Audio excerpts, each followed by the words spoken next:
Com os filmes de Hayao Miyazaki é quase inevitável. Se você se encanta por um deles, você vai querer ver as outras obras que o cara dirigiu. Quem sabe até mesmo maratonar a filmografia completa dele. Eu mesmo já fiz isso mais de uma vez. Mas tem uma obra do Miyazaki que até mesmo muitos dos fãs mais ardorosos sequer ouviram falar, que dirá assistir. Eu tô falando de O Sol de Yuki, de 1972, que foi simplesmente o primeiro projeto que o Miyazaki dirigiu sozinho. E tem dois motivos principais para muita gente nem conhecer essa produção. O primeiro deles é que O Sol de Yuki pertence a um período da carreira do Miyazaki que muita gente nem explora, que é o das animações que ele fez para televisão antes dele virar diretor de filmes para o cinema. Mas para piorar, tem o fato de que O Sol de Yuki foi um filme esquecido, permanecendo no anonimato durante quase 30 anos até ser revelado ao público pela primeira vez nos anos 2000. E isso aconteceu porque O Sol de Yuki era um curta-metragem que serviu de piloto para uma série animada que nunca foi produzida. Por isso, naquela época, o projeto foi só engavetado e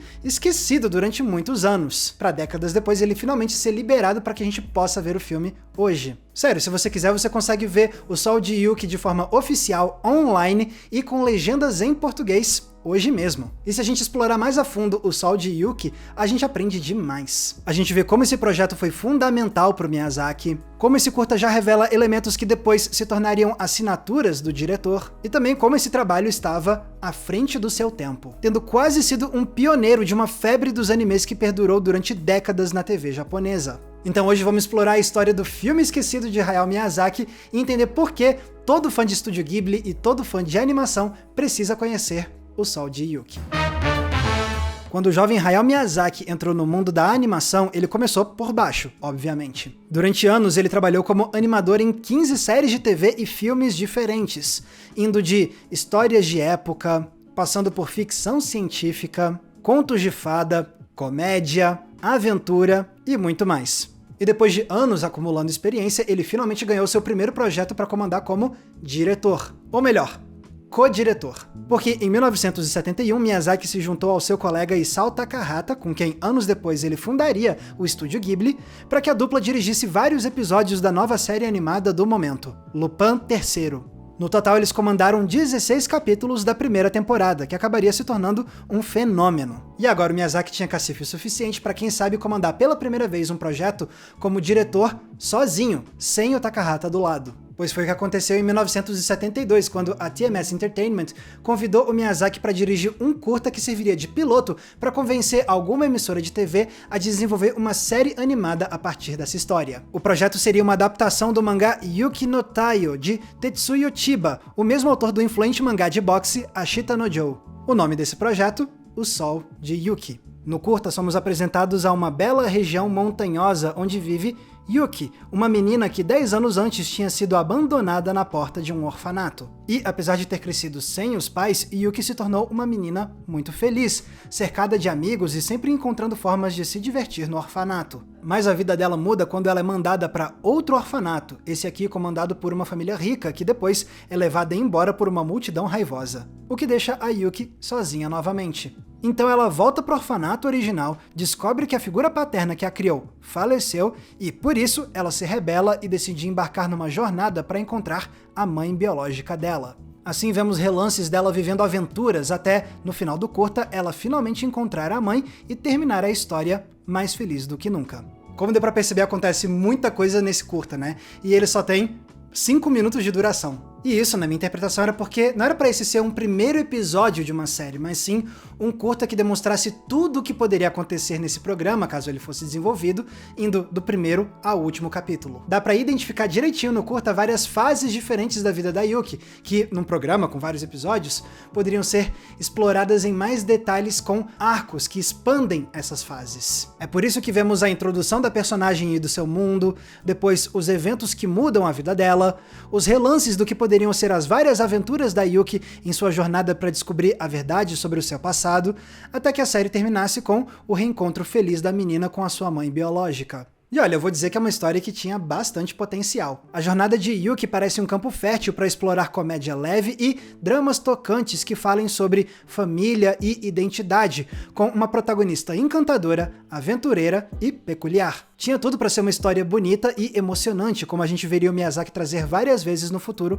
com as suas obras. Porém, nenhuma emissora enxergou todo esse potencial em O Sol de Yuki, porque ninguém quis transformar isso numa série animada. E assim, a estreia solo de Miyazaki como diretor foi parar na gaveta. O que não significa que foi o fim, é claro. Não, para o Miyazaki foi bola para frente e novos projetos. Nos anos seguintes, o Miyazaki continuou trabalhando como animador em várias outras séries, algumas delas eu vou detalhar daqui a pouquinho. E em 1978, 6 anos depois dele ter feito O Sol de Yuki, o Miyazaki finalmente conseguiu emplacar uma série animada como um diretor solo. Conan, o Menino do Futuro, uma aventura pós-apocalíptica sobre um menino que quer ajudar a salvar o que resta da civilização humana. O programa durou 26 episódios e comprovou como o Miyazaki já tinha bagagem mais do que suficiente para comandar um projeto animado sozinho. O que fez ele ser escalado para, enfim, dirigir o seu primeiro longa-metragem sozinho, O Castelo de Cagliostro, da mesma série de Lupin III, na qual ele já tinha trabalhado tanto. E a partir daí foi um caminho sem volta. Depois Miyazaki lançaria mais longas, como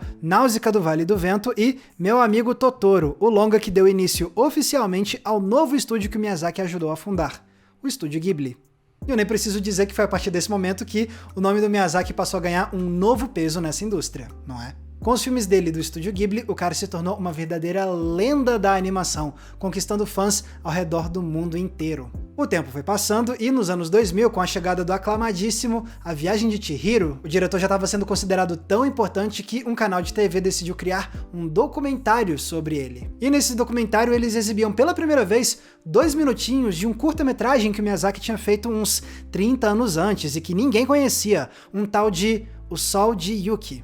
Pois é, ao longo de 3 décadas o Sol de Yuki ficou só no anonimato mesmo. E isso é compreensível, esse era só um piloto que não tinha dado certo e dirigido por um cara que não era celebridade nenhuma. Mas agora que ele era o Miyazaki, as obras passadas dele passaram a ser reavaliadas com outros olhos. E por isso, naquele documentário no início dos anos 2000, eles decidiram revelar pela primeira vez um pedacinho de O Sol de Yuki. Mas depois disso demorou mais uma década até que O Sol de Yuki fosse exibido publicamente pela primeira vez na íntegra, com todos os seus 5 minutos. Isso aconteceu em 2013 com o lançamento do novo filme de Isao Takahata, O Conto da Princesa Kaguya. Porque no cinema, antes do filme começar, era exibido O Sol de Yuki, para que o público pudesse conhecer pela primeira vez o curta esquecido de Miyazaki.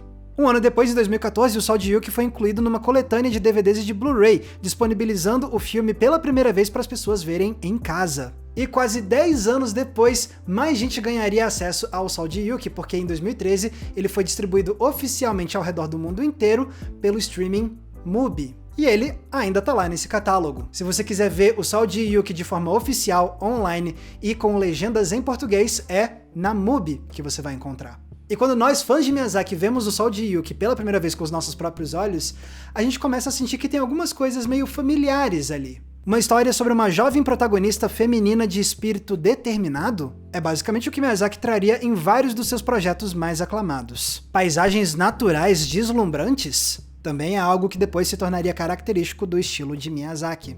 Um tom de humor leve? Sim, é bem o que o diretor gosta de fazer nas histórias dele, que nunca pesam demais a mão no lado da comédia. E, acima de tudo, uma trama de momentos poéticos e emocionantes que não subestimam a capacidade do público infantil de entender temas como pertencimento, luto e identidade. É bem o que Miyazaki apresentaria com seus longas, que respeitam a capacidade das crianças de entender e de se envolver com temas mais sérios e profundos. Claro, em O Sol de Yuki tudo isso aparece de forma mais tímida, porque esse é um curta de duração de 5 minutos somente. O Miyazaki não tinha tempo de se aprofundar demais em nenhum desses elementos. Mas para quem conhece a obra dele que viria depois, fica sim a impressão de que o primeiro projeto solo de Miyazaki como diretor tinha sim relances do que ele criaria depois, sementes de algumas das suas maiores assinaturas autorais. E eu digo mais, O Sol de Yuki não parece pioneiro só para a obra do Miyazaki. Esse curta, na verdade, parece que estava à frente do seu tempo, especialmente se você conhece os animes que vieram depois, nos anos 70, 80 e 90. Porque somente alguns anos depois do Miyazaki ter feito esse projeto, começaram a estrear na TV japonesa vários animes com ideias e premissas muito parecidas com O o Sol de Yuki. Por exemplo, em 1974, somente 2 anos depois do Miyazaki ter feito o Sol de Yuki, ele acabou trabalhando como animador em uma série animada dirigida pelo amigo Isao Takahata. O programa se chamava Heidi, a Menina dos Alpes, sobre uma garota órfã que é levada para viver com o seu avô em meio às vistas encantadoras dos Alpes, enquanto ela vive alegremente e tenta fazer a vida de todos ao seu redor melhorar.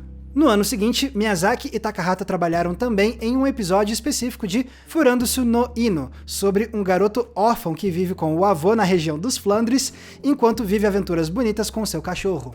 Depois, em 1976, Miyazaki foi animador em mais uma série dirigida por Isao Takahata, Marco. A história é sobre um garoto italiano que embarca numa jornada pelo mundo para encontrar a mãe dele, de um jeito muito parecido com o que aconteceria em O Sol de Yuki, caso isso tivesse virado uma série.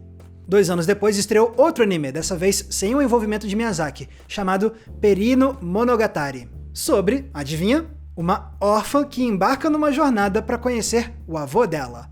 Já em 1979 estreou Ana dos Cabelos Ruivos, sobre uma jovem órfã que vai para uma nova família adotiva e vive aventuras em meio a belos cenários naturais. Ah, e quem foi que trabalhou nessa série? Sim, a dupla dinâmica, Isao Takahata na direção e Hayao Miyazaki como animador. E essa tendência continuou nos anos 80 com outras produções que não tinham o envolvimento do Miyazaki. Em 1983, Uma Aventura nos Alpes mostrou crianças que perderam a mãe vivendo dramas e desventuras na bela região montanhosa. 1984 trouxe Catarina, sobre uma garota vivendo no campo sem saber se um dia irá reencontrar sua mãe, que foi embora. Em 1986 estreou Poliana, sobre uma menina órfã num lugar lindo e que, apesar de não viver com pais, enxerga a vida com positividade. Nas décadas seguintes, essa tendência ia dar uma diminuída, mas você ainda encontra um ou outro exemplo, tanto nos anos 90 quanto nos anos 2000. É o caso de Ienaki Koremi, de 1996, sobre uma órfã que viaja pela Europa para realizar o sonho de ser musicista. E em 2008 teve Porfi no Nagai Tabi, sobre um menino camponês na Grécia que perde os pais e embarca numa viagem em busca da irmã perdida. Percebe então como todas essas séries parecem pertencer ao mesmo subgênero específico? Histórias de órfãos, quase sempre camponeses, que vivem aventuras em busca de conexão familiar e de encontrar a beleza da vida. Exatamente o que tinha sido feito anos antes em O Sol de Yuki. E isso não era uma tendência antes de O Sol de Yuki. Foi só nos anos 70, depois que o Miyazaki tinha feito aquele curta, que essas histórias se tornaram febre no Japão, estreando ano após ano. Mas será que isso foi por influência de O Sol de Yuki? Eu acredito que não. Como esse curta nunca foi exibido publicamente naquela época, ninguém viu o projeto a ponto de ser influenciado por ele. O mais provável é que no início dos anos 70, estúdios e redes de TV do Japão já estivessem começando a se interessar em fazer histórias sobre órfãos camponeses. Até porque isso não era novidade nenhuma, você já tinha ao redor do mundo vários escritores, autores de livros publicando obras com essa temática. Inclusive, muitos desses livros foram adaptados para criar vários dos animes que eu listei agora há pouco, como Heidi, a Menina dos Alpes, Furandosu no Ino, Perino Monogatari, Ana dos Cabelos Ruivos e Poliana. Sob esse ponto de vista, O Sol de Yuki começa a parecer mais uma primeira tentativa de emplacar uma série com essa temática dos órfãos camponeses, mas que acabou não dando muito certo. E só depois, com novas tentativas inspiradas em livros estrangeiros, é que projetos dessa linha começaram a engatar, a ponto de criarem uma longeva tradição de animes sobre órfãos camponeses em aventuras emocionantes e bonitas. Ou seja, por muito pouco, o projeto do Miyazaki não se tornou um pioneiro desse subgênero. Ele passou raspando da chance de ser a obra inspiradora de uma longa febre de animes. Mas ao invés disso, o projeto passou os próximos 30 anos nos arquivos de uma produtora, enquanto outras séries similares foram conquistando fama, às vezes com a ajuda do próprio Miyazaki. Porém, infelizmente, O Sol de Yuki não ficou para sempre no esquecimento. Com a ascensão de Miyazaki nos anos 80 ao status de mestre da animação, o cara ganhou notoriedade o bastante para fazer a gente prestar mais atenção no que ele tinha feito antes. E graças a essa revisão, O Sol de Yuki pôde finalmente ganhar sua redenção e ser lançado oficialmente para chegar aos mais sedentos fãs de Miyazaki. Tá vendo então como não dá pra subestimar O Sol de Yuki? Muita gente pode nem se interessar em ver esse projeto só por ser um curta-metragem que falhou na sua missão, entre aspas. Mas a verdade é que esse foi um fracasso crucial para a carreira de Miyazaki. Esse é o filme que permitiu pela primeira vez que ele se provasse como um diretor solo. É um curta que depois fez ele conquistar posições de mais prestígio, conquistar mais experiência e renome, até se tornar um mestre da animação. E acima disso tudo tem o fato de que hoje o Sol de Yuki parece um verdadeiro tesouro desenterrado, tanto por ter sido um filme esquecido durante 30 anos, quanto por quase ter sido o pioneiro de uma longa febre dos animes.